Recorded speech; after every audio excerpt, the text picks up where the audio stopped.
Hello friends, rosemary water for hair growth எப்படி ready பண்ணுறது தான் இந்த வீடியோவில் ஷேர் பண்ணிக்க போகிறேன். ஒரு பாத்திரத்தில் 1.5 கப் தண்ணி எடுத்துக்கோங்க. அதில் ஃப்ரெஷ்ஷான புதினா ஒரு கைப்பிடி போட்டுக்கோங்க. அது கூடவே ரோஸ்மேரி ட்ரைடு லீஃபும் ஒரு கைப்பிடி போட்டுக்கோங்க. லோ ஃப்ளேம்லேயே 5 நிமிஷம் கொதிக்க விடுங்க. கொதிச்சதுமே அடுப்பை ஆஃப் பண்ணி அப்படியே ஒரு மூடி போட்டு நல்லா ஆற விட்டுருங்க. ஆறினதுமே ஒரு ஸ்ப்ரே பாட்டிலில் ஸ்டோர் பண்ணி வச்சுக்கலாம். இதை ஃப்ரிட்ஜில் தான் ஸ்டோர் பண்ணி வைக்கணும். ஒரு வாரம் வரைக்கும் ஸ்டோர் பண்ணி வச்சுக்கோங்க.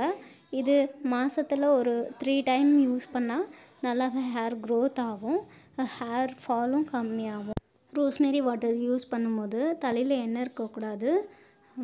இந்த வாட்டரை யூஸ் பண்ணினதுக்கப்புறமேட்டு 30 நிமிஷம் கழித்து நீங்கள் ஹேர் வாஷ் பண்ணிக்கலாம். இது ரெகுலராக யூஸ் பண்ணிட்டு வரும்போது ஒரு நல்ல ரிசல்ட் கிடைக்கும். இந்த லீஃப் ஆன்லைனில் கூட கிடைக்குது, அங்கேருந்து கூட பர்ச்சேஸ் பண்ணி யூஸ் பண்ணிக்கலாம்.